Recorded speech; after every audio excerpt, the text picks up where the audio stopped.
Well, good morning. The time being 9 a.m, I declare open the general meeting for the Gladstone Regional Council for Tuesday, the 1st of September 2026. We have received an apology from Deputy Mayor Councillor Muscat. I get a mover that that apology be received. Thank you, Councillor Davis, and seconded Councillor Cameron. All in favour? Motion is carried. Thank you. The next item on the agenda is messages of condolence, and I'd like to hand over to Councillor Churchill, who's joining us online. Councillor Churchill, for your message of condolence. Yeah, thanks very much for that, Mayor Matt, and to my colleagues as well. It is with sadness we advise the passing of former stipendiary magistrate and Queensland Retired Police Association Veteran Associate Member Peter Francis Vale, aged 88 years young, on the 27th of August this year, 2026, at Edenvale Aged Care Facility at Gleneden. Peter will always be remembered for his fairness, his astute wisdom and dedication to justice and our community. Also, his intelligent findings from various court cases and his well thought out summary of court proceedings. May I also say many of his quirky sayings and real stories of life in and out of court. Peter Vale brought stability and empathy to the magistrate courts, and he also understood personally and professionally that behind every case was a human life. He certainly balanced the strict demands of the law with a profound sense of fairness and justice. Our community was safer and kinder because of the years that he gave in service. So I say, on behalf of the Gladstone Regional Council and our region, to his loving wife and lifelong friend Helen and his family, please accept our deepest sympathies. Your husband, your father, your friend was a remarkable magistrate who earned the deep respect of police officers, lawyers, elected officials and citizens alike. And his legacy of true justice and real kindness will endure.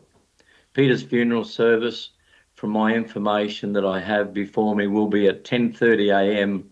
this Friday, 4th of September, at the Star of the Sea Catholic Church in Herbert Street, Gladstone. Peter, rest in peace in God's care. Thank you.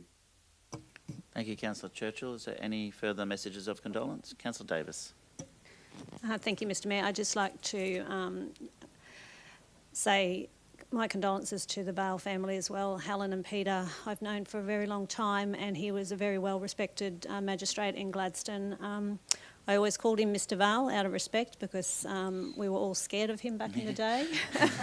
And I know my generation, if someone went before Peter in the court, most likely they didn't do what they did in the first place again. So he'll be sadly missed, and I'd just like to pass on my condolences to Helen and the children. Thank you. Thank you, Councillor Davis. I too refer to him as Mr Vale.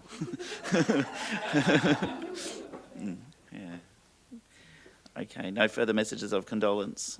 We'll move to the next item on the agenda, which is our conflicts of interest. Do we have any conflicts of interest, councillors? No? No conflicts of interest. The next item is the Mayor's statement.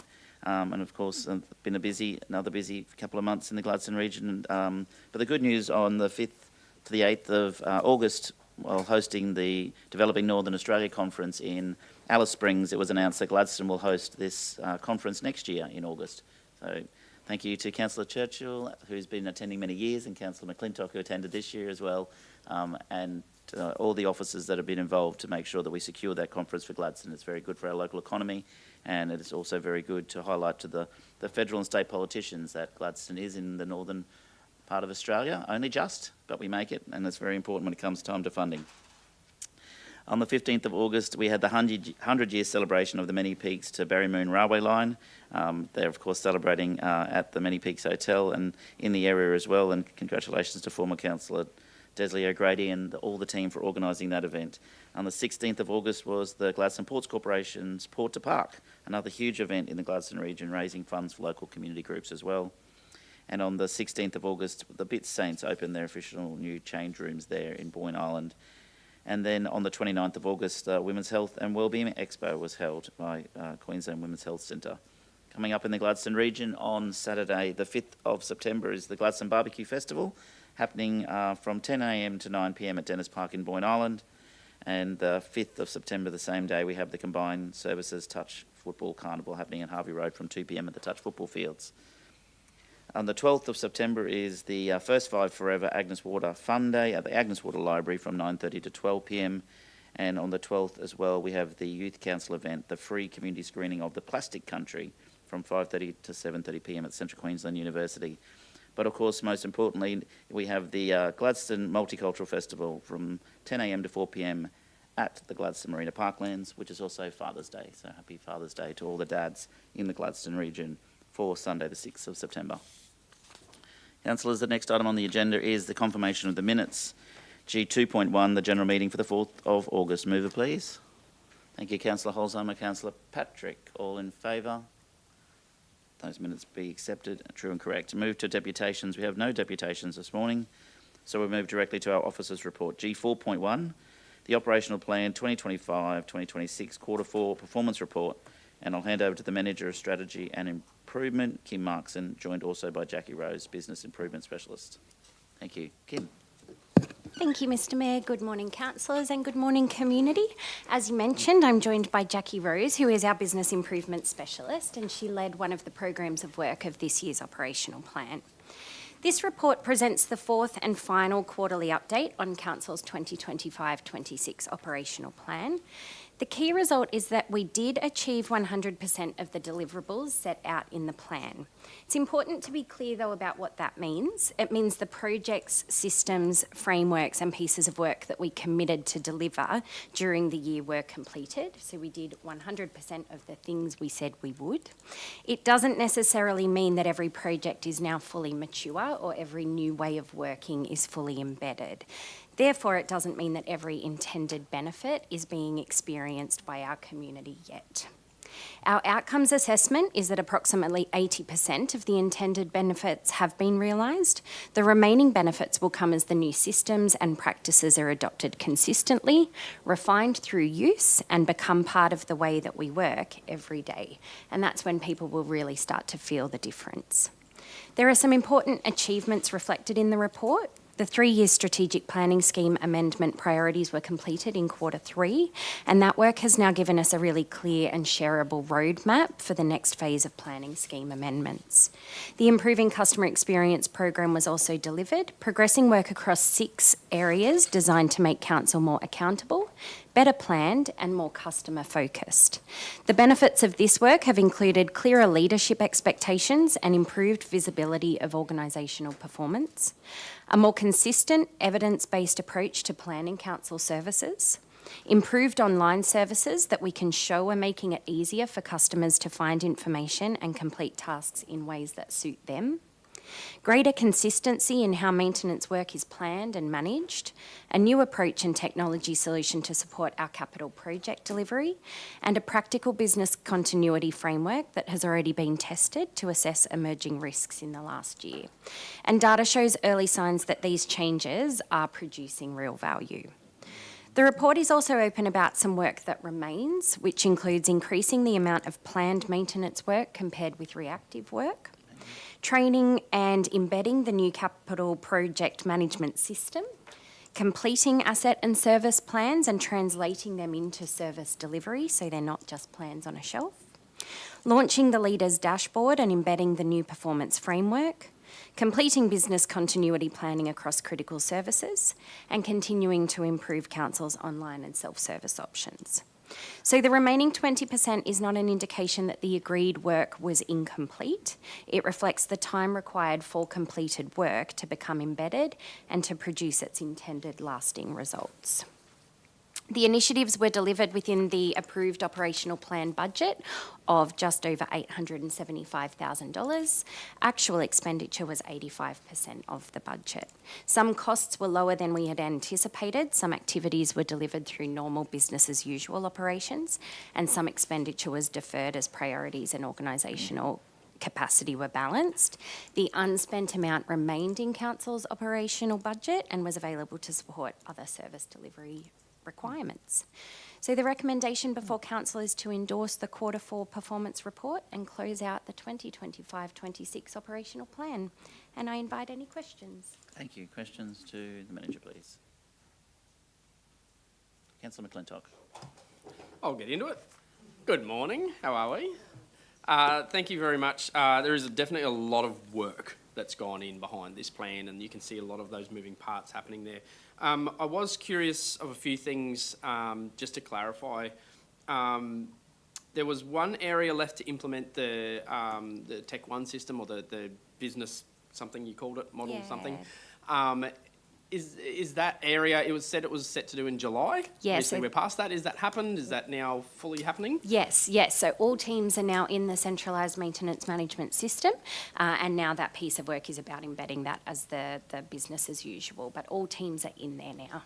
And does that include then, because I know early conversations we're having throughout the year was around like the finance and the different elements of our business being able to talk to one another. Have they all got the system, or are they all starting to talk to one another? Is that happening, or that's the implementation piece? Yeah, they've all got the system. There is definitely a longer term roadmap to this piece of work, and we've recently completed a post-implementation review, so we've taken a bit of a pause to have a look at what we have delivered, what outcomes have been achieved through that, and what we might need to pace or slow down or reprioritise in that rollout. I believe a report on that will come back to you separately as well to show where that program is up to. But we are still moving towards the same outcome in that. We might just be pacing it slightly differently depending on how it's playing out in reality.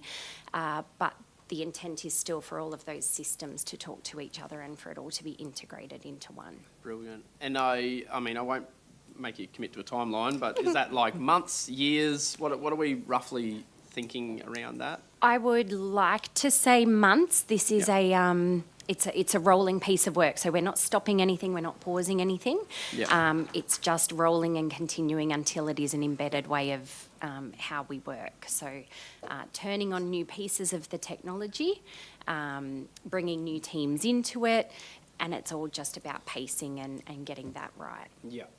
And I guess my last one on the Tech One side of things was there was a little bit of tension early on because it's a new system, right? And so there was a lot of promises that the system could do, and a lot of, I guess, discovering for our teams as well on how to work within that system.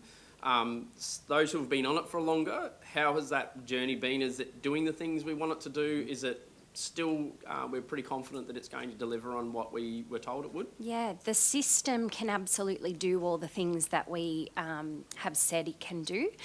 It requires us to change the way that we work, and behaviour change takes a little bit of time. So that is when I refer to changing the pace or reviewing that pace, that's probably what's driving those decisions.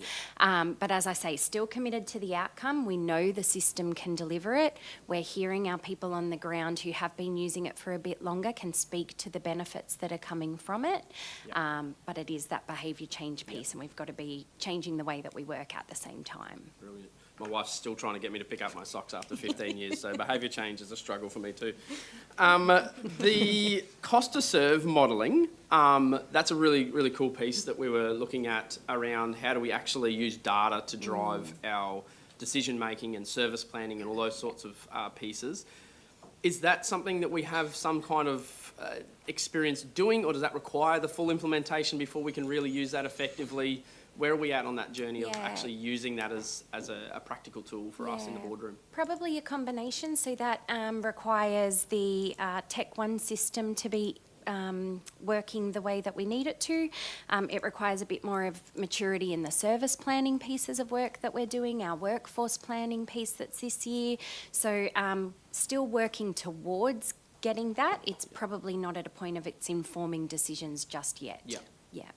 And obviously that requires data. Is that a huge commitment from our team to actually get that data into that place that's beyond what they were? And is that the behaviour change that we're talking about? And I guess how does that relate then to savings in the future for their efforts and time? Is there a trade-off there that we're can explain. Yeah. The idea is that the system can get us that data without significantly impacting our people. Yeah. The impact comes from that behaviour change and changing how we used to work and how we Yeah. work in the future. The trade-offs will be, it will be easier for us to get that data, and once it is our way of working, that data will come from things like timesheets and things we already do. Yeah. It's just going into a different system. Yeah, beautiful. And probably the last one that I flagged on there was around the business continuity stuff. Obviously, it speaks to a lot of fuel-related findings in that conversation. There's probably more, I'm guessing, than just not putting fuel in our white cars. Can you give a little bit more context, perhaps, to what we found in that, and if there's any other risks that we should be contemplating or thinking about from a boardroom perspective in particular around supply chain and that sort of stuff that maybe was discovered? Yeah, I think we have referred to fuel quite broadly in that. It certainly was having a look at the impacts right along the supply chain and anything that could affect us. But pass over to Tanya if you've got anything you want to add. I think Kim's right in saying that fuel is more broadly. It's really from our current crisis that we experienced, it was around those petroleum-based products and the entire breadth of the supply chain. Just, I guess, extending on the business continuity work that we did, we really developed the version 1 of the framework, but that will mature as we go. We stood up the BCP team, which was great, but what we really realised out of that exercise was that we lacked a lot of critical data to make informed business continuity decisions. So that's really the big focus of this piece of work we're doing this year, is gathering all that data so when we do stand up, we're effective. Yeah. So am I right in kind of thinking the outcomes or the desired outcomes from those conversations or that data is around like bitumen supply and being able to then go, hey, we've only got one supplier, what does it look like to expand that? Here's a risk that we've got to make sure that we've got this, and have some actions that come out of the back end of it? Yeah, so at a team level, that granular stuff is really important, but at the broader organisational BCP, it's about understanding having a clear understanding of what our priorities are to deliver for the community. So really having a strong knowledge of our essential services, our critical services that we must deliver, and then what are all the processes and activities that sit behind that we need to. So it's really this whole ecosystem of business continuity, and a lot of that, it comes from within the business, but there's a lot of work we need to do with council as well to inform those critical objectives. Yeah, brilliant. Thank you. Lovely. Thank you. Councillors, any further questions? Yep, Councillor Patrick. Thank you, Mr. Mayor. I really like the report. However, I just found that it was a little bit light on with measurable outcomes, and I know this is really new, so I don't want to be too presumptuous. But how are we going to demonstrate to not only the boardroom but to community the outcomes going forward and having that accountability? Yeah. This one is the last report of the last operational plan of the last planning cycle. So, and as we know, when we spoke about the corporate plan, the previous corporate plan, we didn't really have measures on it, which made it quite difficult to, we knew we were doing work, we knew we were doing a lot of things, but we hadn't necessarily set or made the commitments of how we were going to measure that. So moving forward, this is closing out this style of reporting for us now. Our corporate plan now has clear measures against it. Every operational plan activity that we're doing has clear measures against it, and you will see that progress in every quarterly report and in the stories that we tell in between. Yeah, and I think that's really important to point out, that there is definite changes happening within what we're doing. So thanks. Excellent. Thank you. Councillor Wagner. Yeah, I concur with Councillor Patrick. I think in the 2 years that I've been here, I've seen many examples where we've come and there hasn't been the level of accountability, I suppose, that we probably need managing a budget that we have. So thank you for doing what you have with the corporate plan. But I think it does serve to remind the whole organisation that when we're doing it, we have to be doing it for a reason, and we have to be able to measure it and be accountable, because it is big budget for council and it's a big impost on ratepayers. So thank you. Okay. Councillor Holzheimer. Happy to move the officer's report, Mr Mayor. Thank you. Seconded, Councillor Wagner. No further questions or comments? Put the motion, all in favour? Motion's carried. Thank you. Thank you, Kim. Thank you, Jackie. We'll move to G4.2, which is the Bi-yearly Battery Energy Storage System Community Benefit Agreement to... Christy, you are here. Excellent. Christy Marks, Manager of Economic Development, and Clementine Thompson. Thank you. Thank you, Mr Mayor. And good morning, everyone. This item relates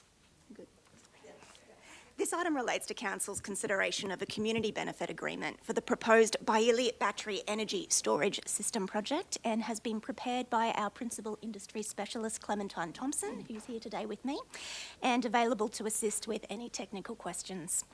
Before turning to the report itself, I think it's important to clearly reiterate Council's role and under the current state government legislative framework. As you are all aware, but to reiterate for community, Council is not the assessment authority for this project. Council is not determining whether this project is approved or refused, and today's item is not a decision on whether the project should proceed. That responsibility rests with the state government through the State Assessment Referral Agency. Council's role is to negotiate on behalf of the community a community benefit agreement that responds to identified social impacts and secures fair and policy-aligned benefits for the Gladstone region should the project proceed. Throughout the social impact assessment and community benefit agreement negotiation process, Council officers have worked extensively with the proponent, a project development partnership between Eco Energy and Atria Energy, to ensure that the statutory requirements of the state guidelines framework have been met, that Council's feedback has been considered, and that the proposed community benefit agreement reflects Council's policy expectations.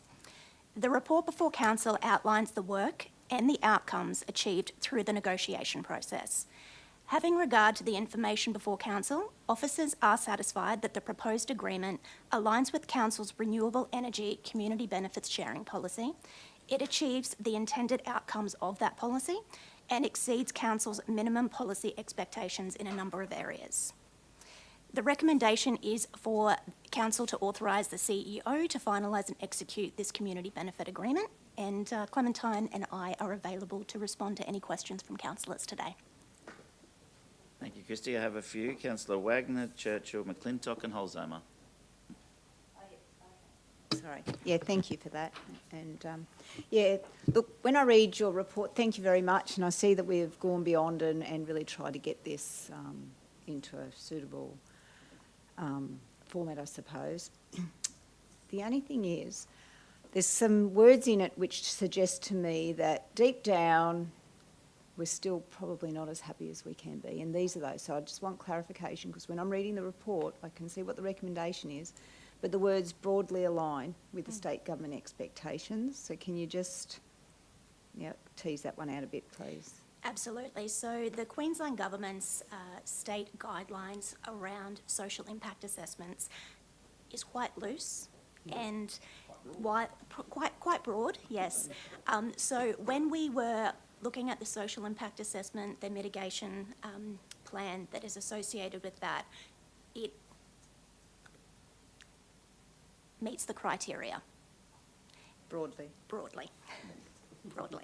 It's I suppose in terms of this particular project, one of the ongoing conversations we have had with this particular proponent is the timeliness of engagement and the depth of engagement.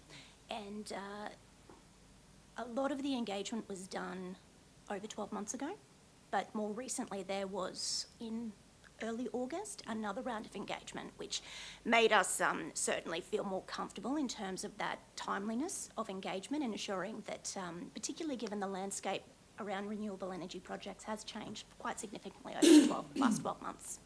I know we've had a couple of discussions internally too about what is engagement and the level, because it isn't about playing lip service, it is about actually engaging, and it's got to be two-way communication. So I hope that the state government actually has a look. If there are some broad parameters in it, I'd love to see what our involvement in that could be now that we've done a few of these, to see whether we can actually change the path forward to make them not so loose, perhaps.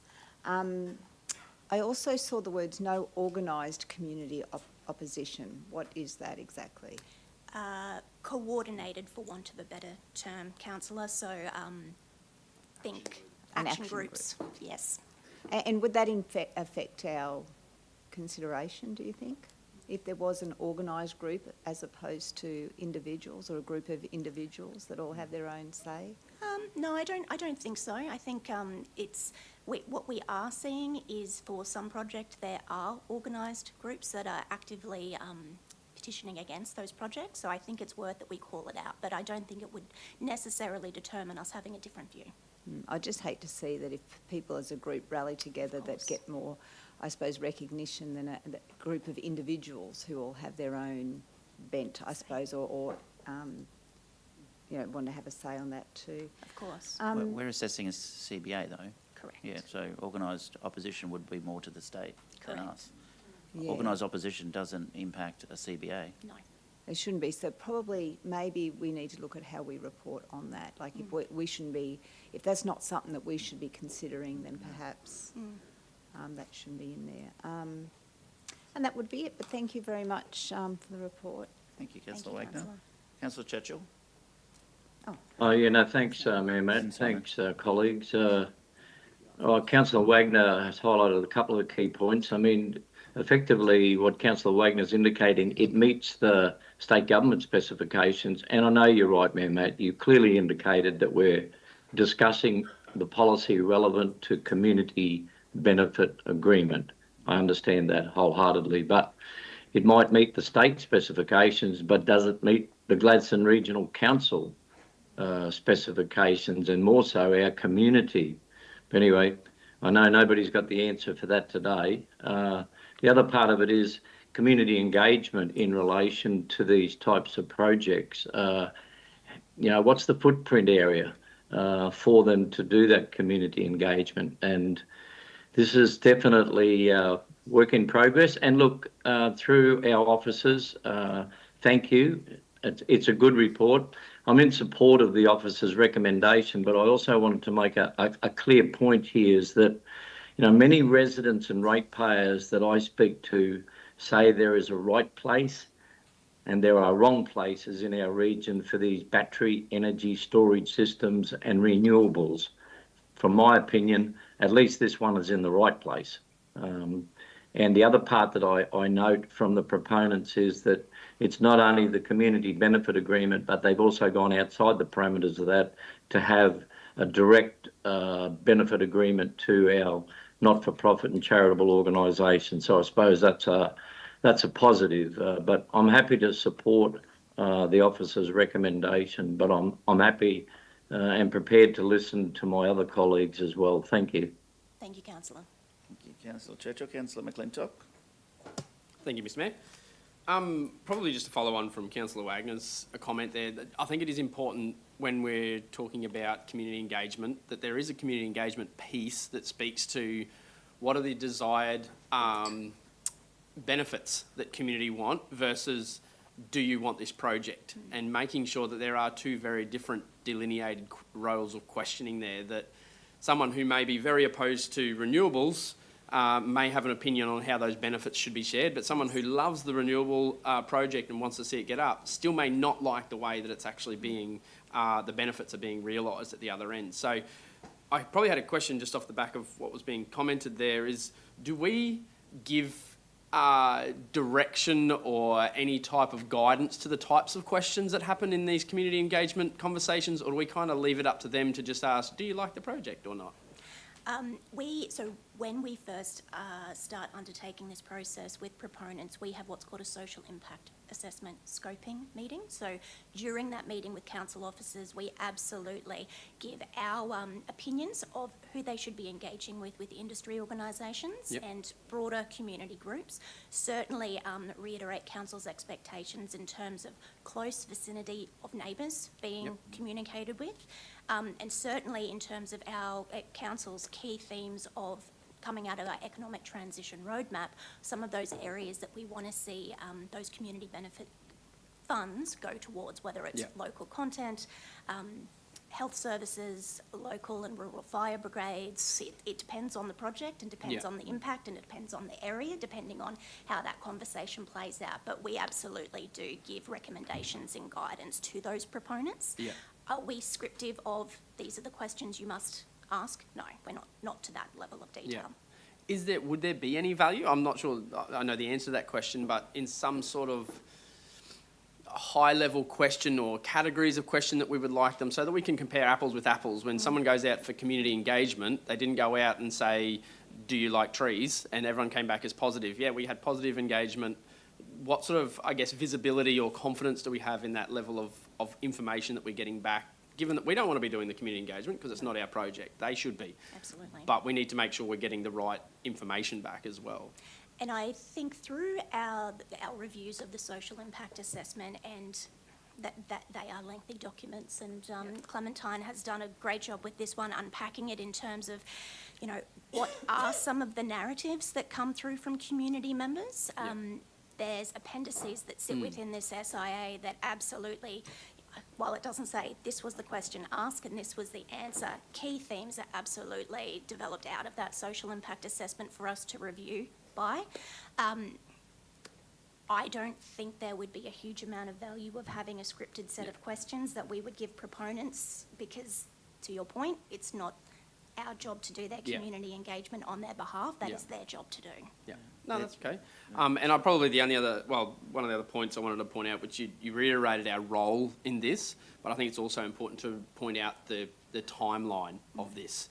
And when we talk about CBAs, this is really the starting line of a project. This is not the final stages, and within months you're likely to see some of these happen. We're talking years in the future, which is really, really important for people to keep in perspective, that we're not trying to already spend the dollars that are not even necessarily there. This project has so many different levels to still get through before it even gets to a realised project, and lots of opportunities for people to voice their opinions for and against. But definitely from a CBA point of view and looking at all the exciting opportunities that might be for the community, we are a long way from any type of realisation of that. Absolutely. It's a great reiteration, Can I just, Councillor. Charlie, just jump in there? Yeah, thank you. I think you're right, and one of the critical things is some of these may never ever happen. So I think that's an important point. And just the context around the community engagement, this part of the process is actually only about the SIA. That's right. So we're not necessarily asking the community, do they like the project? We're also not asking them, do they like where we're going to spend it? We're just asking, what impacts do you think this project would have on you as a resident?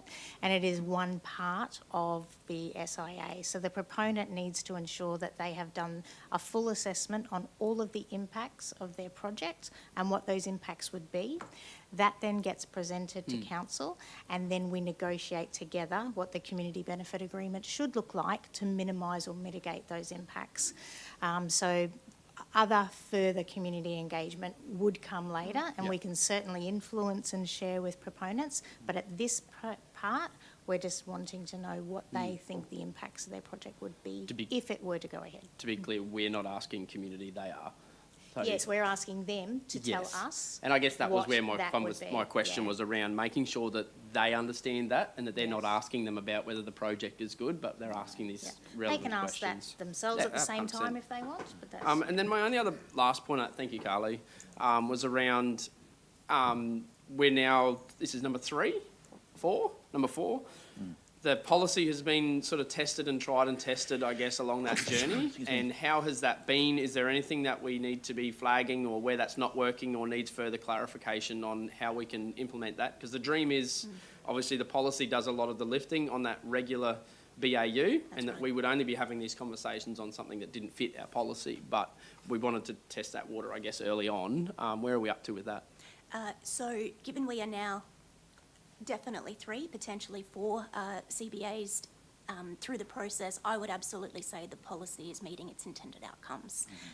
I'll perhaps pass to our CEO if there's anything that you wanted to add to that, Carly, but my view is it is meeting policy purpose. Okay. Yeah. Yeah, I think, and that's an opportunity that after councillors have a say, we could include in this resolution that if it meets the policy, it doesn't need to come here. We've kept them coming to the boardroom so we can keep an eye on them. They're meeting the policy, and if they don't meet the policy at officers level, you just don't approve them. And I think That's that the point makes of the policy, right? We might just need to bring the policy back because we'd have to amend it, but we can talk about that when we get to the recommendation. Yeah, and I was just going to say, it's timely at the moment. We are reviewing the policy. There's been some legislative changes. We don't think that they will impact the policy significantly because when we wrote it, we knew that they would potentially be coming, but it doesn't hurt to tidy up the policy in line with those new legislative changes. So therefore, we could take that on board and bring back a proposal to you. Okay, thank you. Yep, I'm happy with that. I've got a couple first. Councillor Wagner, did you want to jump in on exactly that or? Oh, just one question I have. Because these could be used in the pipeline, and can you just remind me, in our policy, do we put CPI? Sorry, so we have factored in CPI for any of these, if that... Absolutely, Excellent. yes. That's all. And that's for the entire life of the project, councillor, so. Excellent. Councillor Holzheimer Davis, then back to Councillor Churchill. I think Councillor McClintock stole my thunder, to be honest, Okay. with my line of questioning.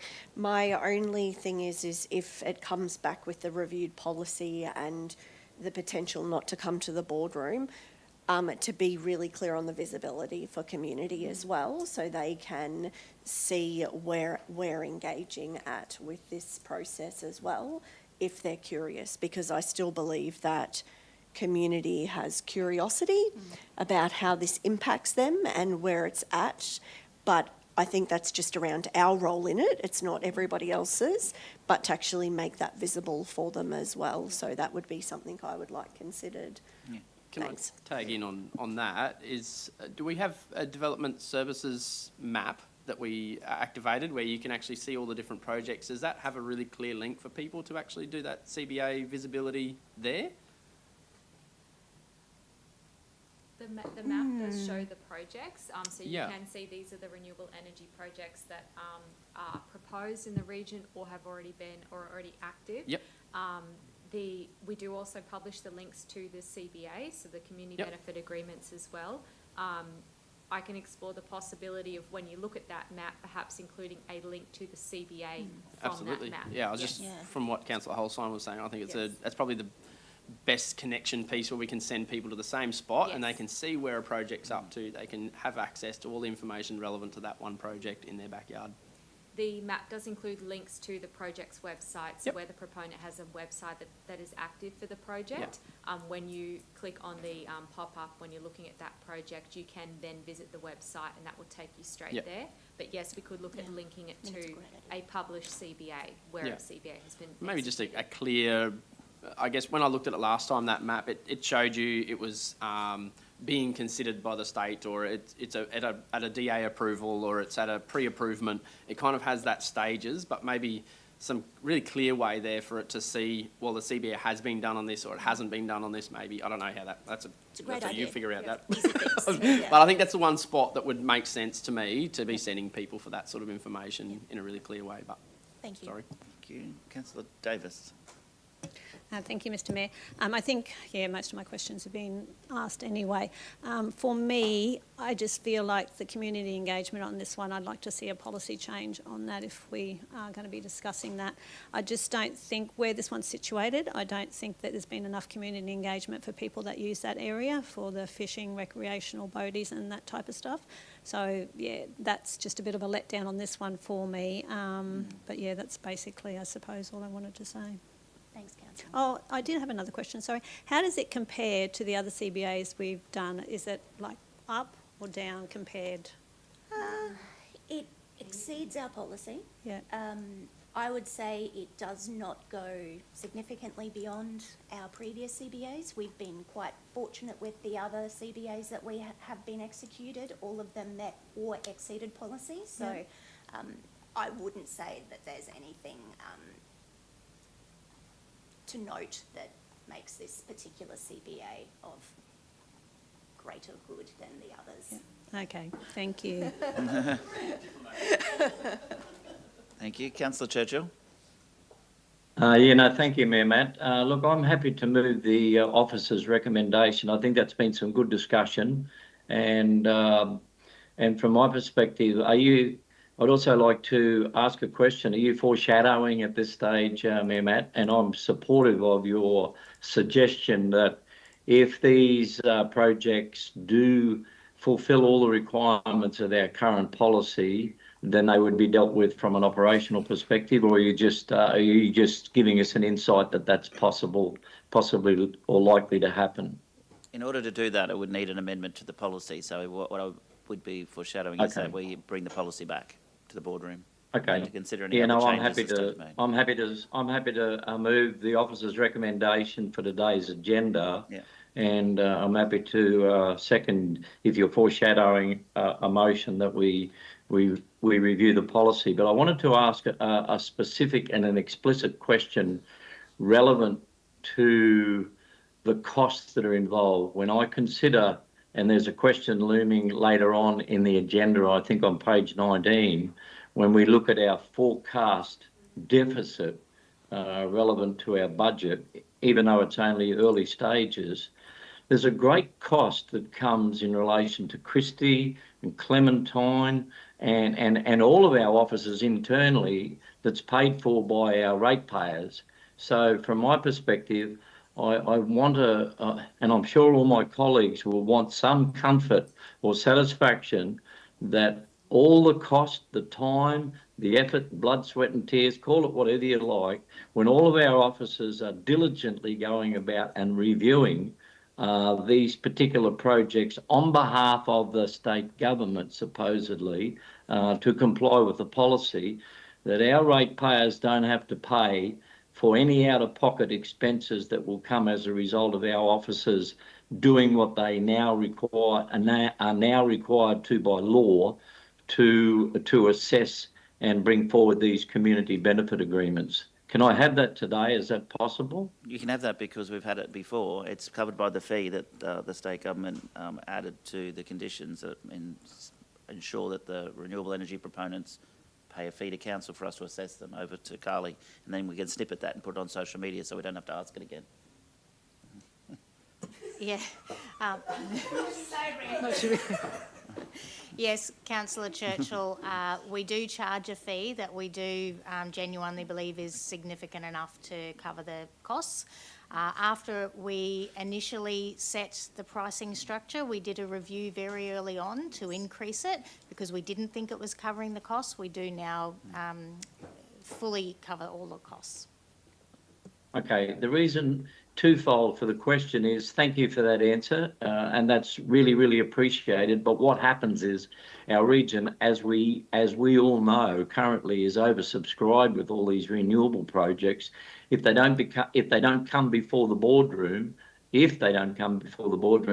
need to make sure that we're continually updating whatever the costs are involved for our officers to do what needs to be done and not affect and impact our ratepayers. Thank you.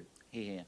And also, there's a reason why they keep coming to our region, is we are massive energy users and we're connected to the grid in so many different options and so many different places that they're going to keep coming. They knock on my door every other day and Christie's door as well. But when it gets time to assess their CBAs, we are being reimbursed in terms of a fee, which is good news. Can I hold that move for a second, because Councillor Cameron had a question. Sure. Thank you, Mr Mayor. Carly just answered that for me, really, because wanting to know, I was aware that we do have a fee that we charge, and do we have a measure against that we're covering that? You said that we do. Happy with that. I see here they've got a lot of additional benefits that were offered for this. how did that come about? That came about obviously through negotiations of some shortfalls they saw. Yeah, that's exactly right, councillor. So, for example, where they've got $200,000 for Gladstone community grants and social resilience, there's local education and workforce pathways. So we've been having active communications around what does that potentially look like for potential scholarships or traineeships or potential partnerships even through the university or local schools.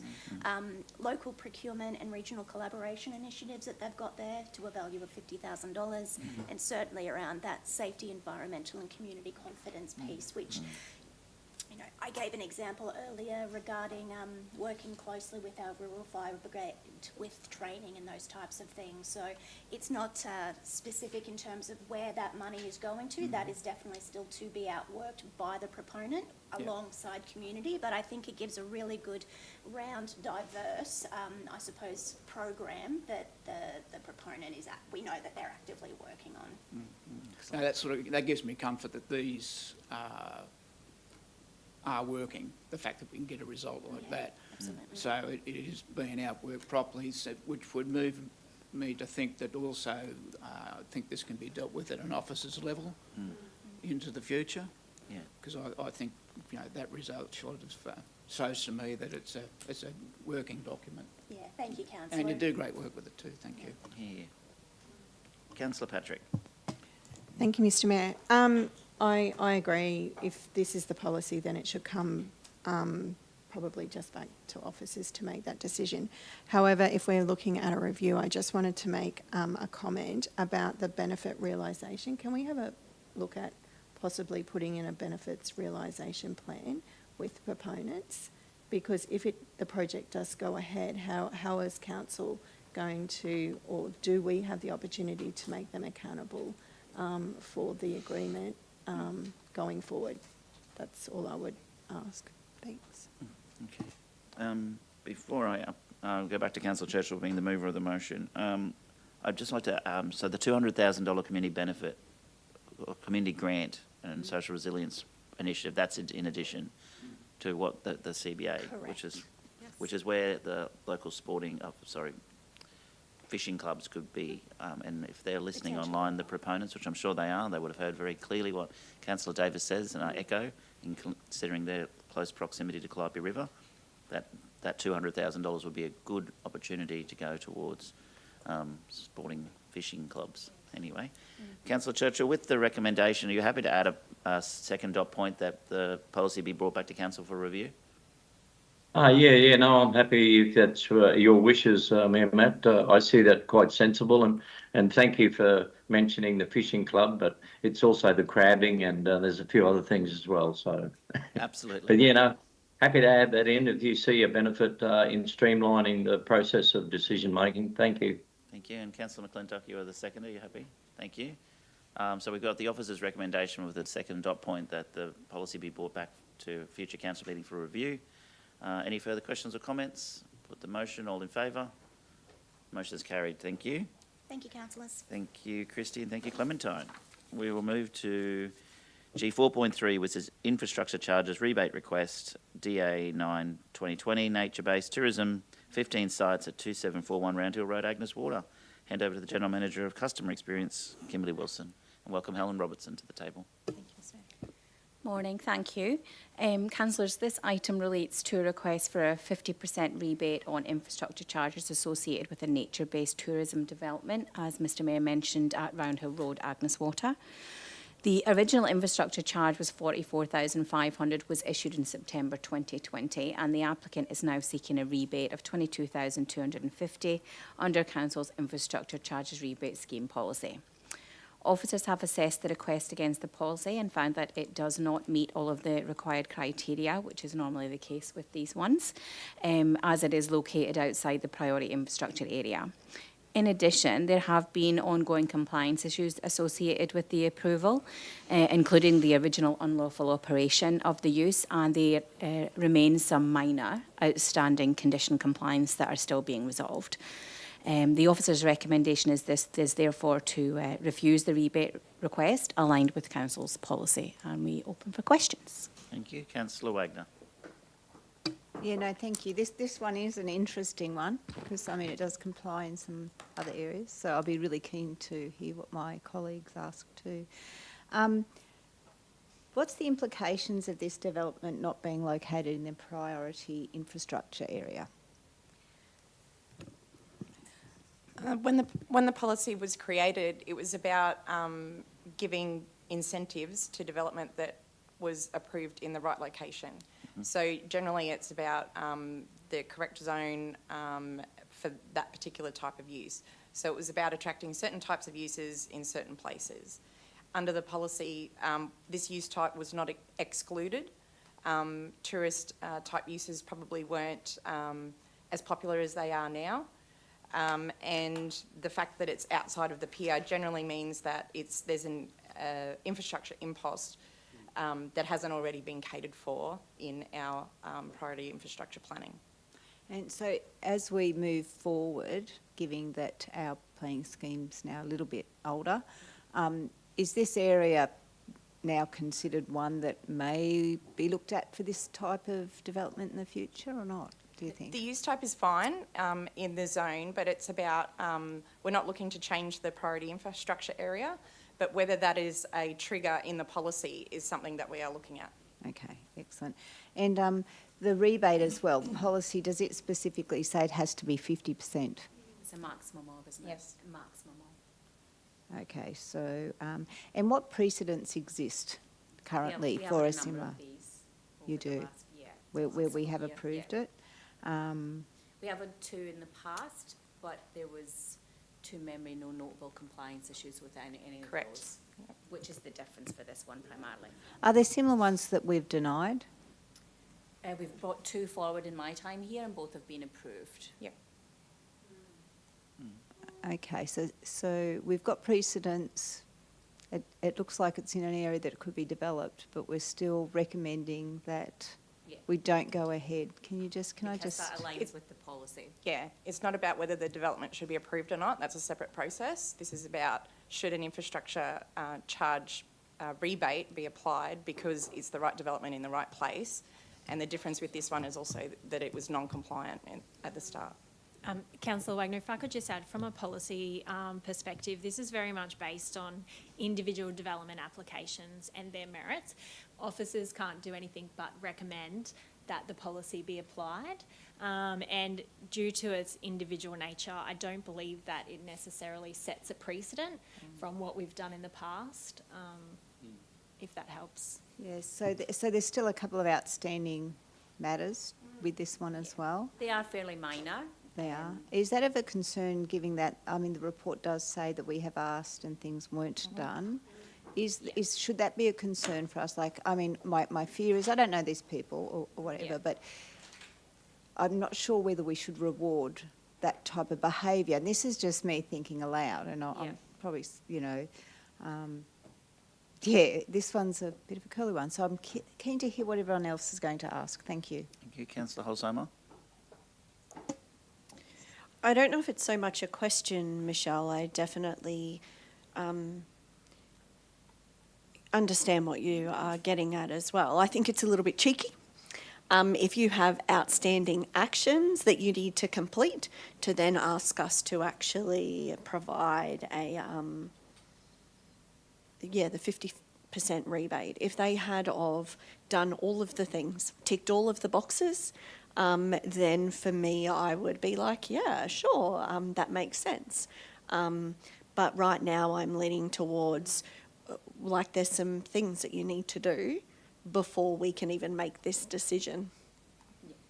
They are minor, what's remaining, but I think our primary concern was, as you've mentioned, that they didn't tick all the boxes originally and commenced use without the necessary approvals, which was probably more problematic. Yeah.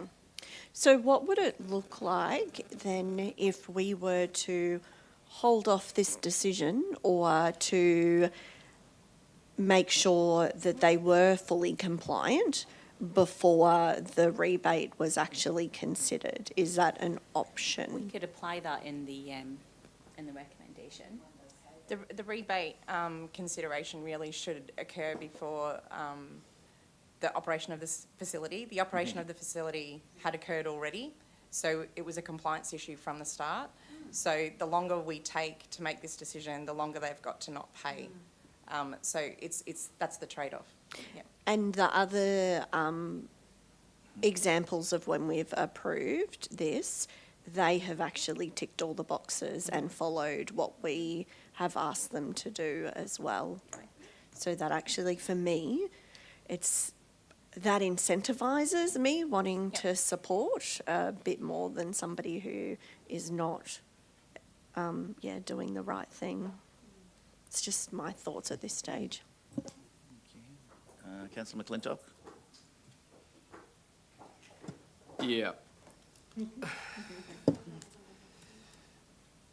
The conversation around whether we do a rebate or not is almost a little bit irrelevant in some regards to the bigger conversation, which is the point of this rebate is to incentivise people to do the right thing in the right place at the right time. When you do not do those things, we're not incentivising anymore, we're rewarding poor behaviour. So this to me is not about whether or not they've taken a short or a long time. This is about the point of that policy was to actually incentivise people to be proactive and to be doing the right thing in the right place. This is not what we're now applying this to. We're applying this to do we reward good behaviour or not, which is sort of a little bit left field of what I think the intent of the policy is, because the truth is these are real costs that really do impact, and when they're outside the PIA, to kind of emphasise or I guess add context to Councillor Wagner's point, is that those costs increase. And so when we've got a priority infrastructure area, we have things in place, we have connections that are at a level that can be upgraded or already are ready to take on new loads. So the costs were done 10 years ago when it was half the cost of what it is today. So when we've got to do new things outside of that area, there are huge costs. The cost of $40,000 to other ratepayers, let's be honest, is actually not that significant. Even if I just apply it to the amount of caravans turning in and out of that place there, 100 metres of bitumen is in the vicinity of hundreds and hundreds of thousands of dollars to just do that bit, before we talk about any other costs to infrastructure or anything like that. So 40,000 barely makes a blip on the radar as to what these costs are to the rate base. But as far as what the point of this policy is, it's to incentivise people to do the right thing, and I don't think that's what we're kind of applying this to here. So my 2 cents. Yep, Councillor Davis? Thank you. Yeah, I just echo Councillor McClintock's points there. But for me, yeah, if we give them if the rebate is approved, I just think that we should not be putting that extra onto the ratepayers. It's not their business, and I don't think that's fair on ratepayers. If you want to open a business, you pay your fees and charges. And then on the other coin, I mean, we need it for tourism side of things, and it is an eco-tourism spot, so I'm a bit half and half, so yeah, unfortunately. Thank you. Yep, Councillor Patrick.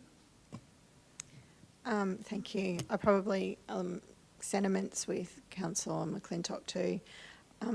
As a business owner myself, I have to comply, and when I don't comply, I get into trouble until I do comply.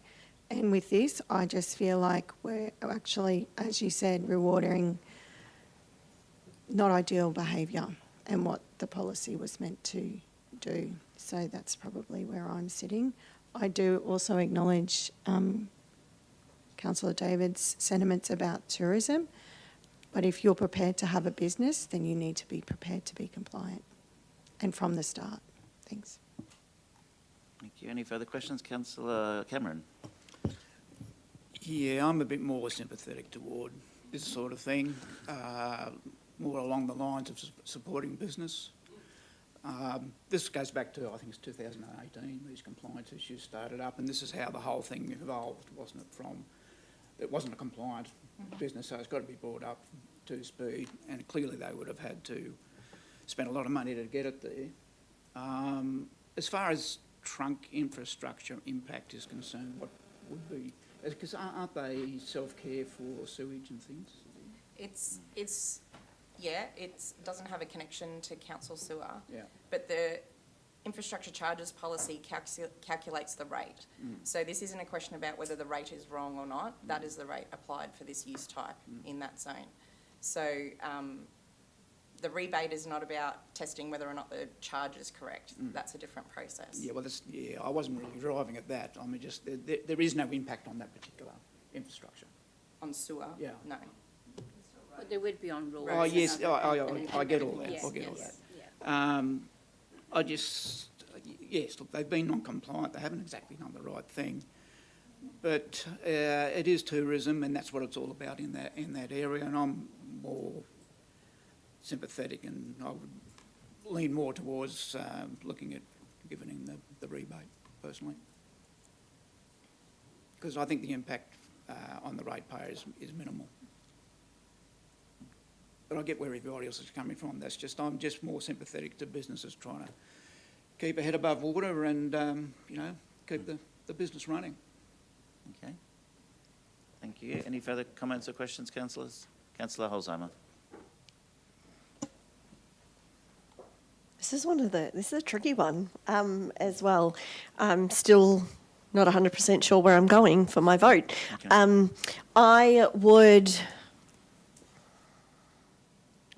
I'm trying to formulate my words, that's why there's pauses as well. I would be happy to support if they could demonstrate compliance prior to them actually receiving the rebate.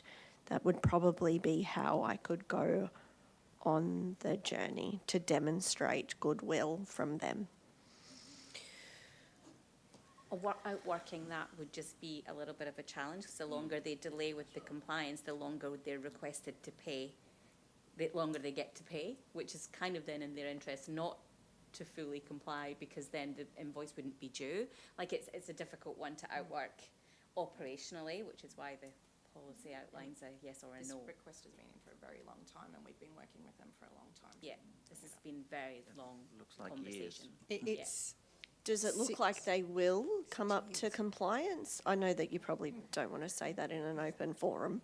I think it's a tricky one, but if we revert to the previous conversation around the CBAs, for example, and the length of time to outwork and engage and the time on council, and I know that this doesn't feel like a massive amount of money, but if you think about the years of working with all different types of proponents in order to get them to compliance, there's additional costs that council has bore on that, on top of this. So not to sway decisions one way or another, but it isn't an easy thing to outwork with the stipulation that you're looking for. And if I could just add, I think it's quite clear we need to review this policy. It is under review, and the wording needs to be a bit clearer, because to your point, Councillor McClintock, we can only work with what's in there. And if they ask us to bring it to you, we have to bring it to you. But so the policy isn't necessarily being applied as an incentive the way you indicated. So there is work, I think that's coming on the 22nd of September for a conversation. Thank you. Councillor Davis? Yeah, thank you. I see where Councillor Holzheimer's coming from. Is there any way we could approve the rebate, and then if they don't comply with the other stuff within a certain time, that they have to pay the extra? No. Okay, I just think we need to be consistent. Obviously, I don't like bringing it up, but we have some other tourism stuff down there that, has had to comply, and they've done the right thing. So I think we just need to be consistent around that as well, as much as I don't want to see tourism stuff not going ahead. That's just the way it is, unfortunately. Of the 44,500, have they paid zero? Correct. Okay, and they won't be required to pay it until council makes a decision today on whether a rebate. So if a decision is made that there's no rebate and they pay 22,250 or 20, whatever half is, then they could reapply if they're compliant, no? No. Okay, I can feel the boardroom wants to give them the rebate, but also doesn't want to reward a non-compliant operation. And if we defer it, it just goes nowhere. You could defer it for a set period. Oh, you could defer it for like 3 months or something. Shouldn't take that long. Didn't they request this timing? We asked to extend this decision until after our conversation On on the the policy. 22nd of September, and the consultants acting for the proponent pushed for it to come to this council meeting. A consultant acting for the proponent. Yes. It's probably costing them more than the rebate, potentially. consultant online. Geez, all right. Councillor Churchill, would you like to buy in? Yeah, thanks very much. Thanks very much for the invite there, Mayor Matt. Yeah, it's a difficult one. Damned if we do and damned if we don't. I mean, I understand where Councillor Cameron's coming from. I mean, if you want me to stir it up a bit, I'm happy to move a motion that we provide 50% and see where that motion goes to. Yeah. Well, you invited me in, so I'm happy to move that we provide a 50% waiving. All right. At least that I'm trying to draw a line somewhere in the sand. I would have. We can't defer this any further. Yeah. If you're prepared to accept Of course I am. a motion that we provide 50%, Yes. and I mean, we've already set precedents on this, and there's a couple of award-winning ones, and I don't need to talk any further to it because my colleagues are well aware of what happens in the business world, and there are some success stories, but I still think Councillor McClintock and be it others have raised the pertinent point. Compliance is there for a reason, is to do the right thing. 50% is the maximum too. You can also offer a rebate of 5 to 10 to 20 to 30 to 40 to 50% as well. It's just up to a maximum of 50%. I'm just reading. You invite. Yeah. Anyway, thanks for the invitation, Mayor Matt. But I'm happy to move a motion that we provide 50%. Okay, thank you. Is there a seconder for that? Oh. I won't let it lapse for want of a seconder, Councillor Churchill. I'll second it for the purposes of discussion. I did invite you in on that. Mayor, if I could just flag that if this motion gets up, that we will need reasons for the decision because it doesn't meet policy. Yeah. Yep. Well, option 2 says, does not meet the requirement, council may approve application for a 50% rebate in this instance, or an appropriate resolution would be that council approves, this is what option 2 says, the request for a reduction of infrastructure charges, DA such and such, 15 sites, 2741 Round Hill Road, with a rebate of 22,500 applied, resulting in the adopted total charge being 22,500, subject to such and such, and you still need reasons. Oh, that was exactly what I was going to say, Mayor Matt. I think that's a good reason. The officers have actually brought that to our attention. The reason could also be that we have done this for previous projects. Well, and precedence is an important part. Again, there's how long does precedence exist for? We've already done this in the past, and those ones that have been have become success stories. Okay. Thank you. Thank you. There's a few councillors wanting to speak now. Councillor McClintock. I've got no doubts. Councillor McClintock and Patrick. This is, I don't want to confuse this around supporting tourism or not, because this is specifically infrastructure charges. There are so many other ways that we can support tourism, and I am 100% on board with us making sure that businesses like this absolutely succeed. This is about infrastructure charges specifically, and whether we approve or don't approve this rebate is not about whether we support this business or not. We can get creative in the way that we continue to grow and support and advertise, all those sorts of things for, how we make sure that tourism is thriving and alive, particularly in our southern region where we really do care about making sure we've got that alive and well. But this is infrastructure charges specifically. This is not the only lever that we've got to do that. Thank you. Councillor Patrick. Just for clarification again, with the other proponents that have come and asked for a discount, or were they compliant? Yes. And this proponent is not compliant? Correct. Thank you. Thank you. I've got before I get to you, Councillor Davis, I've got Councillor Holzheimer and then yourself, then Councillor Cameron. Yes. Okay. Sorry, I'm just... This is ping-ponging, which is fine, and it's part of the process. I suppose the thing that I come back to is something you've just said. You actually asked them to hold off on this request until we discussed this in 3 weeks' time. In the scheme of things and how we do business, 3 weeks is not a very long time. So that's probably where the part is. If we've talked about that we need to review the policy, then the policy actually may change this decision if they hadn't have wanted to push it through so quickly. So The policy might also, a new policy might also say if you Be have harsher. any Yes. outstanding issues with council, you cannot be considered. It might also say that if you're not in the PIA, you can't be considered. It might, I'm not sure what a policy will say on the 22nd of exactly. September. It's just the push from the consultant to make the decision at this meeting where, what's 3 weeks in the scheme of things when it's already been waiting for how long? But compliance, right? That's what it comes down to. Thank you. Councillor Davis and Cameron. Yeah, thank you. Helen, you said that there's not a lot of work to do to get it up to compliance. Do we know Yeah. a time frame, and are they actually currently doing that? They're currently operating. They've provided some photos of some of the works that haven't been up to scratch, and we've asked them to ensure that it meets the requirements of the condition.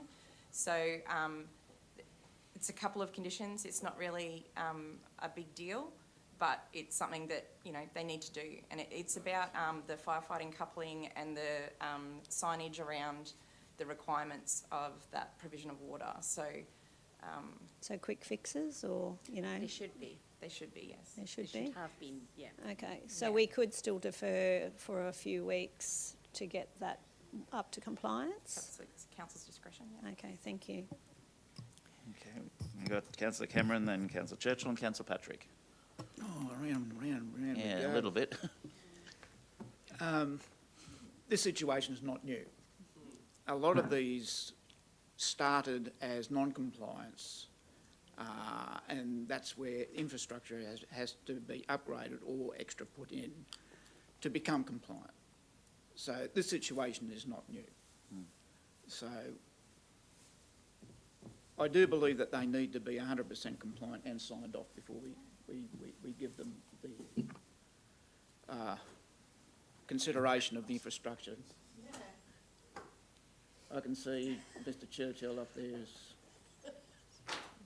You're nodding, or what are you, having a sleep, or? Councillor. No, far Churchill. from it, mate. I am wide awake and alert like you wouldn't believe this morning. Look, I'm happy to add an extra part to it if you want to. That there, whatever the wording might be, that we offer the 50%. You invited me in here, Mayor Matt, and thank you for the invitation. You're Is that we offer the 50%, provided that they're compliant provided they're compliant. End of story. Yeah. Just get compliant. I'm sorry, they're not compliant. Currently, today, while we're making a decision, they're not compliant. No, but I understand what you're saying, Councillor Patrick. I'm actually saying that we provide the 50% when they are compliant. If they're never compliant, they're not going to get it. But does that then mean they don't ever pay the fee? That they can't have that. Yeah, sorry. I hear you. We're talking about a timing issue here. Thank you. Okay, Councillor Patrick, then Councillor Wagner, and then I think we'll at least put your motion, and I think it's in trouble. Sorry, I was just also going to ask, how long have they been uncompliant with this, if they were simple things? From the start. Thank you. Okay. Councillor Wagner? I think it was a 12. Look, it's interesting because I think this one is a tricky one, but I think really that Councillor McClintock has probably, for me, summed it up really well, and also Councillor Patrick. While I love to support tourism and what have you, this is ratepayers' money, and the fact is they did develop without compliance, and they've had opportunities to do it, and they've also trying to fast track this decision as well. So we've been backed into a corner. So, yep, I'll be keen to see the vote. Okay, thank you. Tanya? Just a last point of governance for everyone. There is actually nothing in the policy that does oblige council to consider this. Officers have brought it forward. It's been our practice where something doesn't comply with the policy to bring it forward. But Just so you're aware, it's not an obligation for council to consider it. No. Any further questions? Councillor Churchill, are you happy to leave your motion? I'm still happy to second you. Would you like to withdraw? I think Oh, you- no, no, for Let's the put it- purposes of those Yep. people that have been prepared to give their time and effort to listen to this wonderful debate, Yeah, put it to the vote. Well, there's at least one person in the gallery. All right, the mover is, and Councillor Churchill, seconded by myself, is on the screen, which is option 2, that the 50% rebate be approved. All those in favour? And those against? The motion is lost. Can would another councillor like to foreshadow or move a second motion? Councillor McClintock, thank you. I'm happy to move the officer's recommendation. Thank you. Seconded, Councillor Holzheimer, Patrick Davis. You choose, Tanya. Any further discussions or comments, councillors? Okay. I do have got one more question I'll ask. Is there an opportunity after this for it to come back at all, or no? That's it? That's disappointing. All right. All in favour? Those against? Thank you, it's carried. I think we'll move on to the next item. Thank you, Kimberly, and thank you, Helen. To G4.4, which is monthly financial report. The General Manager of Finance and Governance and Risk, Mark Holmes. Thank you, Mark.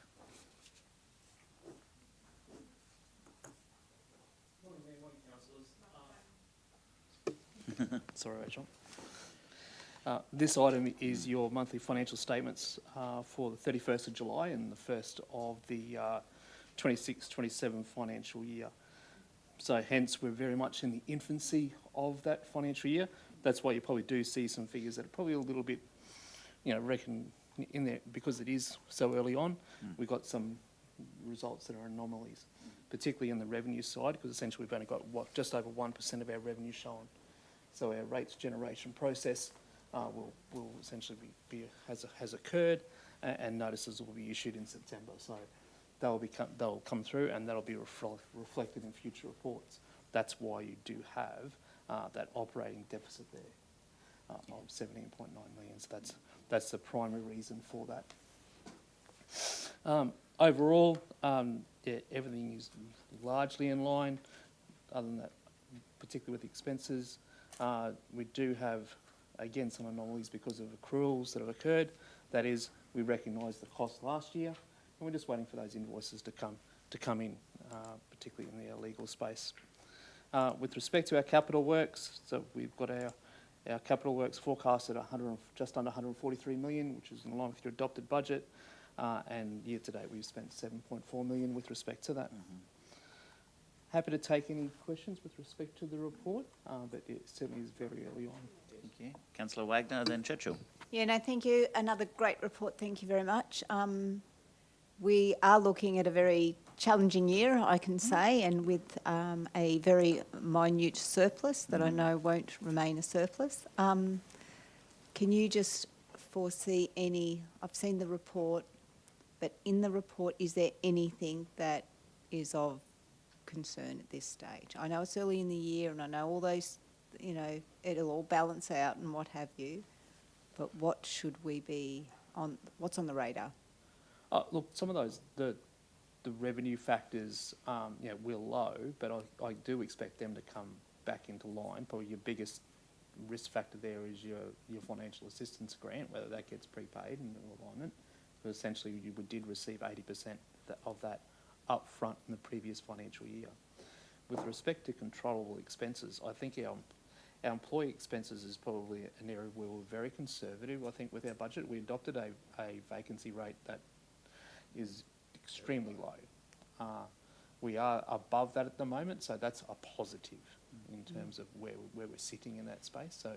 So at the moment, some of those, and that would be an area that would flow through. So that is one of the areas that I'm looking at in terms of what would be causing stress on our operating position. It would be those items. Very early on, from a materials and services perspective, to understand anything that's causing stress on that at the moment. Because it is so early on, we haven't got a lot of things identified that are causing areas of concern, but certainly we'll be keeping an eye on them, and particularly we will raise those as risks as they're identified in future reports. And I just saw too with the Water Board, the $13 million impost and the $10 million state government funding. So what happened there? Essentially, we just paid it's the still, difference. Look, to be fair, we're still working that through with the Water Board in terms of the invoicing arrangements with respect to the water security charge. We are receiving our monthly water consumption charge as per normal. What we are just finalising is the actual, basically there's a subsidy agreement that's being finalised that will dictate how that essentially the support that the state government is providing council will be provided. So we're just working through the mechanisms of that, and that those both sides of that ledger in terms of both the cost and the grant will be recognised in future reports. Yeah, okay. Excellent. Thank you. Thank you, Councillor Churchill. Then McClintock. Oh, yeah, no, lovely. Thanks, Mayor Matt. Look, I don't play favourites, far from it, but this report, you know, the monthly financial report is always of keen interest. I have absolutely no doubt, not only to the boardroom, but those who take a keen interest in the financial sustainability of council. And I did get a question late last night from one of our good friends in media, Di Stanley, working for Gladstone today. Obviously, that part that Councillor Wagner was just making reference to as well as on page 19, which is the operating result showing a deficit going forward, especially when we've just put so much time and effort and commitment, the entire organisation diligently and to a degree conservatively is trying to put in place a sound budget for the next 12 months. And then all of a sudden, you know, our first, or one of our first reports we read that we're going to see a deficit at 17.9 million. Yeah, that's not correct. No, I was just going to say, can that's we not just correct. Oh, I know that. I know that. No, but So- anyone listening online, they now thank you, think Mark. that. Thank you. Yeah, Let me that's ask the not right. question, and then I'm sure appropriately. But what it does do in some ways, subject to your explanation, is this does also highlight the significance of the financial sustainability of local government and the significance of the taxpayers contributing to the wealth of the nation, and us in local government land continuing to, you know, operate on the smell of an oily rag when that financial assistance grant that was taken away from us devastatingly needs to be, and perhaps this is an answer that might come from yourself, Mayor Matt, as in your leadership roles around the state and the nation, but, you know, the financial assistance, not only this council, but many other councils. So could I just simply, if you don't mind, thanks, Mark, if you could provide me a greater insight and those that are listening in on an explanation as to all of a sudden, you know, the deficit sitting at 17.9 million. And I've been in local government long enough to know that we've got a whole 10 months ahead of us, but we've also got a cyclone season, and we've also got a bushfire season, and we've also got an Australian government at the moment that's trying to take money off us from our national disaster relief funds. So I have concerns, and I'm sure others do as well. I have zero concerns because this is what happens at this time of the year every year. So over to you, Mark. Thank you, Councillor. This is a point in time report is probably the best, and we're required to provide you a point in time report every month. So because it is 31st of July and we haven't raised our revenue, so we're 8.3% of the year, of the way through a year, we've incurred a lot of our costs, and our costs are actually well below that. They're just in around the 7% mark, but I've only got 1% of my revenue in. Yeah. That's the reason why. I've got no reason to suggest, given that we obviously do recognise that we receive 75% of our revenue from our community through our rates and charges revenues, but that income will start to show in future months. So that will flow through. That's the reason that is showing a $17.9 million deficit. It is purely a timing piece. The key figure there that we are keeping a very close eye on is when we were talking to Councillor Wagner just a little bit earlier, is we do know that we've got that razor-thin surplus. So that $48,000 Yeah.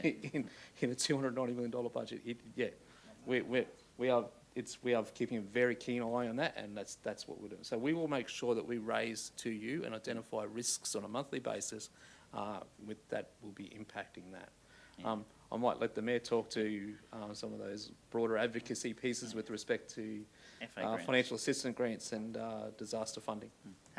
Well, thank you, Mark, and my 23 years in local government, I understand it's a point in time, but I think it's also a great strategy that can support LGAQ and the Australian Local Government Association, as not only us but collectively across the nation, that we need to be always diligent and on alert. But thank you.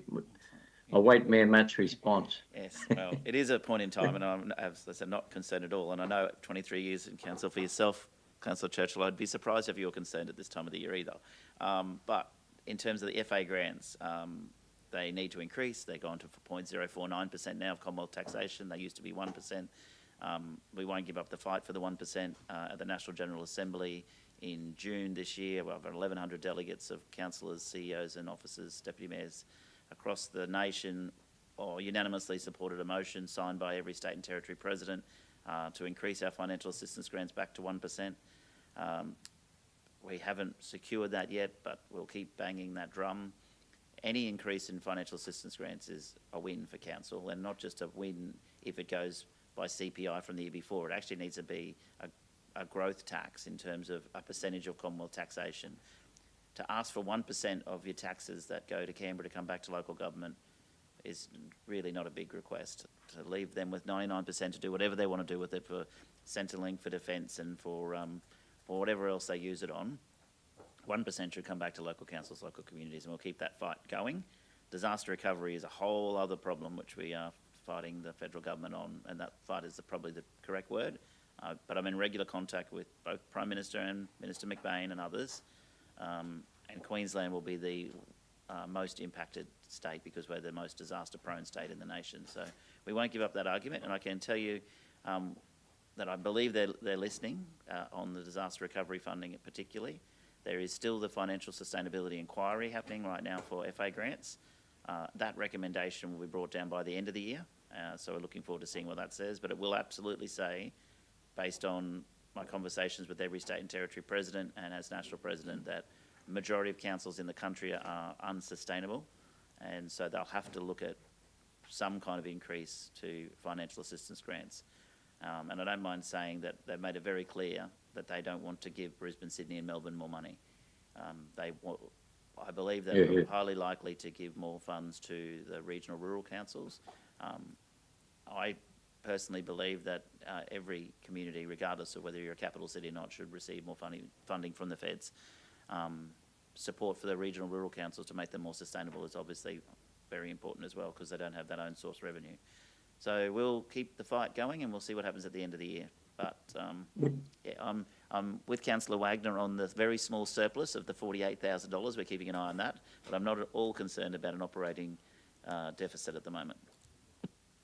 Thank you, Mayor Matt. Look, I don't have any concerns, just to highlight it more than anything. Keep up the fight, and it was an invite for you to come in, but at the same time, I think we've got a lot of smart people around the table that will be also keeping a close eye on it. Thank you. Here. Any further questions on this financial report? Councillor McClintock. Yeah, just something I've sort of mentioned before is around the year-to-date comparison being of a little bit more, I guess, advantage, probably going on from the conversation that was just had there around what does it normally look like at this point in the year? What does it normally look like? What did it look like last year, even as a data point, so that we can see how things are progressing month to month, not as a huge deep dive into the data, but even as a percentage of rates paid and those sorts of things, July to July or August to August, rather than what happened at the end of last year compared to where we are now. There was a little bit of that in there in the text explanation, but just on some of those really high level data points would be really helpful when you're looking at it. And just if you're wondering what to do with that 3.2 million, you can update our address to 1 William Street was just what I was going to add for that bill for Gorb. Thank you. It is a bit. Councillor Patrick. Mr Mayor, I'm happy to move. Thank you. Move Councillor Patrick, seconder please. Councillor Cameron, any further questions? Put the motion, all in favour? That is carried. Thank you, Mark. You stay with us now for G 4.5, which is payment approval delegation to the Gladstone Water Board CEO delegation. Councillors, this report is brought to you out of essentially an abundance of caution, but just a probably difference of interpretation, just with respect to how we might be interpreting our delegations with respect to payment approvals. So our Gladstone Area Water Board contracts and essentially those receipts that come through, they're not a supply that is entered into through our normal purchasing arrangements because it is a government arrangement. And they've already been entered into. Curiously though, we do have, with respect to, and we've provided budget, but we do have an operational expenses delegation of essentially only 500,000 for the CEO. So just to remove any doubt, what we're seeking from you is an extension of the delegation to the CEO to be authorised to approve all payments relevant to the Gladstone Area Water Board with respect to the water supply agreement, therefore ensuring that we can get these paid on time and in accordance with our agreement. Thank you. I'd like to move option 2, which is for the 26-27 financial year, and then it can be reviewed after that. Seconder, please. Thank you. Councillor Davis. Any further discussion? Councillor Wagner. Just curious, $4 million a month for water. So there'll be, the delegation would include that for $4 million. Can you tell me, just out of curiosity, the increase in water charges, say from now 5 years ago, I know I'm putting you on the spot here, what percentage increase do you believe that we've incurred in 5 years? This includes the water security charge, and when we're talking about the 4 million, so that 47 million is incorporated that, but essentially we were paying around $20 to $22 million. Yeah, so that has more than doubled. In 5 years? Yeah, yes. Yep. Yep. I can't help but feel, and the good people at the Water Board, who I respect, but every time I hear the word water and the charges in our community at the moment, it causes me anxiety because the state government decided to have a water pipeline, and that's exactly what it is, and we're paying for it. So every time we do this, and I know this has nothing to do with it, but honestly, where's it going to end? Anyway, thank you. I support, obviously, our CEO had a, how much was it, 500,000 delegation? Even that would have been well under, I'm thinking 5 years ago. But yeah, it's just I'm glad we're not putting a cap, because if we said 4 million now at that rate, it'll be 8 million a month in 5 years' time if we continue on this trajectory. Thank you. Yeah, and the Queensland Audit Office are the ones that continually tell them that they're able. Is it QAO? No. So QAO are essentially the ones that are driving this report. Yeah. Queensland Competition Authority is the ones that provide the oversight with respect to Gladstone Area Water Board. Yeah. All right. It's moved to second. No further questions. All in favour? Thank you. That's carried. Thank you, Mark. We go to our councillor reports. G5.1, Transforming Politics for Women program. Councillor Patrick. Thank you, Mr Mayor. Attached to the agenda today, councillors would have read, and also everyone watching online is able to read the report. So I'm not going to bore you with that. I'm just going to do a quick overview of what happened at this program. So the Next 25 program provided timely leadership development during significant changes to the Queensland Local Government Act. Over 2 days, elected women from across Australia explored how values-aligned leadership, healthy democracy culture, and future-focused governance strengthens communities' outcomes. Core insights included the importance of reconnecting to personal and organisational values, modelling, and I'm going to really underline this, modelling constructive political behaviour. That was a very big one. And fostering psychosocial safety in public life. That was another really big one. The program emphasised how diverse voices and community-connected leadership lead to better, more respective decisions. Participants exampled national best practice in governance, transparency, accountability, and collaborative decision-making. Sessions on adaptive leadership and legislative changes offer practical tools to improve strategic thinking, communication and community trust. For Gladstone, the program delivers and ensures regional perspectives are included in national conversations about democratic renewal and support long-term resilience through women's leadership. Overall, the program represented a meaningful investment in leadership capacity and capability, community outcomes, strengthening the ability to serve with clarity, integrity and values-aligned decision-making. Yes. Thank you. Thanks. Any further council reports? Yes, councillor. No, not a councillor report. Oh, you want to move that? A question? Add to it? Yeah. Yes, go for you. I believe, Leanne, you were the only Queensland representative as well to attend this. So, Yes. Thank you for being That's okay. the voice and representing Queensland and stepping up like this. Thank you. And a great opportunity. So if this report needs to be moved, happy to move it, Mr. Mayor. Not sure? Not sure. No? Yes? It does. Yes? Thank you. Beautiful. Moved. Well, I think councillor Patrick will move it and you'll second it. I'll second. Thank you. Yes. Thank you. I'm happy to move my report, please. All right. Thanks. All in favour of receiving that report? Thank you. Carried. Before I go to councillor Davis, I had the Boyne Valley Showcase was on the weekend, and I know councillor Churchill attended that, so I might throw to you to speak to that. Then I'll go to councillor Davis.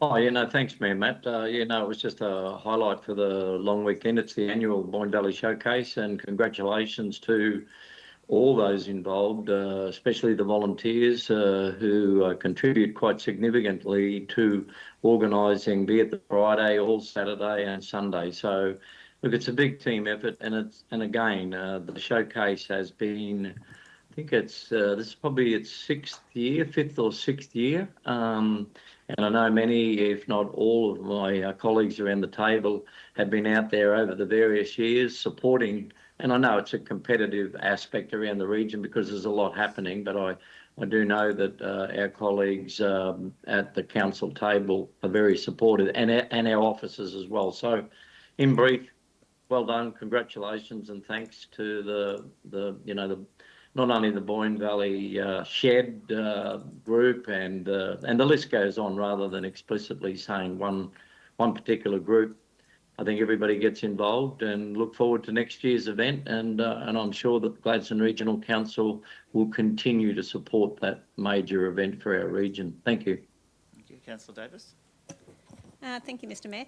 I just want to say a big thank you to Clinton State School. I had the pleasure of attending Clinton School last Thursday to speak to their Year 6 students on plastic pollution and the effects to our reef and marine life, our local waterways, and also what council is doing to help in these areas. The students asked lots of great questions around the council's roles in these areas, and they were genuinely interested in the effects of plastic pollution on the environment and had some great ideas around what can be done. They did some great posters and letters to me that they had prepared for their assessments, so they were really good. I did discuss with them one initiative council is currently working on, which is rolling out our 50-cent container exchange point baskets. Currently, we are looking at installing 2 horizontal racks and 2 vertical racks supplied by the Containers for Change people, which is at no cost to council, which is great. Our parks team are currently identifying strategic public space locations across the region for these installations, which is a great initiative in relation to plastic pollution in our region. I'd just like to say a big thank you to the Year 6 students for asking me to come along and speak to them around this topic, and I hope they got something out of my visit around council's role in relation to plastic waste and how council is working in those areas. So thank you for the teachers and students for inviting me and having me along. Yeah. Wonderful. Councillor McClintock. It must have been good, Councillor Davis, because I actually heard someone that must have been in that class, and the parent was complaining that now they've had to get rid of all plastic from their shopping, and they were upset that their bill had gone through the roof, and they were trying to figure out how to not be guilted into changing their entire shopping list. You did something right. I just wanted to add, I did get a last-minute opportunity to represent the Mayor in Brisbane on Friday. Our Central to Defence is a business case that we have been talking about, and a lot of people throughout the community would know bits and pieces of what that looks like.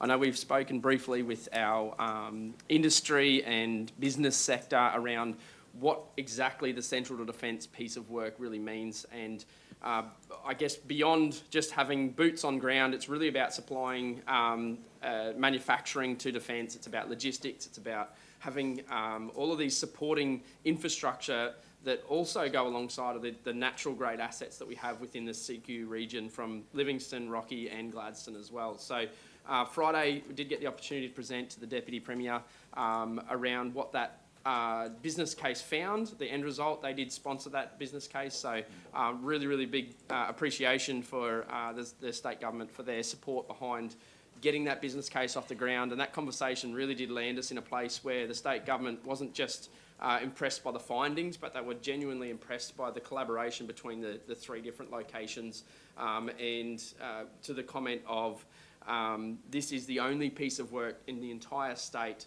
that is not only just at this level of professionalism, but is collaboratively bringing a region together, not just an opportunity for a town or a specific LGA. So the state government is listening, the state government is right behind it, and is definitely happy to throw their weight behind our business case as well. So really, really great things ahead for that. It's definitely some moving and pieces in all of those conversations that are happening right now. For those who are playing along at home, but this is something that is going to be a big conversation that happens across the coming years, and it will not be going anywhere anytime soon. Excellent. Councillor Patrick. Thank you, Mr. Mayor.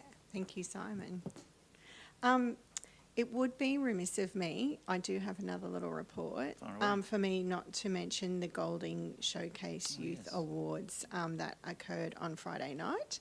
So I had the pleasure of emceeing the 32nd Golding Showcase Youth Awards, and I had an amazing assistant with me, Councillor Holzheimer, who was there helping out. This exhibition has been running for more than 3 decades, giving local students a platform to express themselves, explore big ideas, and share their stories through art. It's one of those events that reminds you of just how talented and thoughtful our young people are. Some special moments to note was hearing from Danielle Slow, reading a speech on behalf of Margot Juad, followed by her own heartfelt educator address as head of the arts for Chanel College. Her words captured the passion behind youth arts in our region. I would like to mention that our curator, Claire, she announced there were 3 this year. There were 3 highly commended awards given out. So that, the 3 people that received those awards were Lee Fagg, Caden Flanagan and Hannah Lee. And the winner of the 2026 Creators' Choice Award for the piece was called Domestic Violence Awareness, was Mercedes Mobbs. These young artists should be incredibly proud of their work, as some of it was very brave, raw, and was beautifully executed. I would encourage our residents, community members to pop in and have a look at this most magnificent exhibition of our youth art. And please make sure you vote for the People's Choice Award. That will be announced a little bit later on. But I thought it would be really remiss of me not to mention that this happened on Friday night. Thanks. Thank you. Any further councillor reports?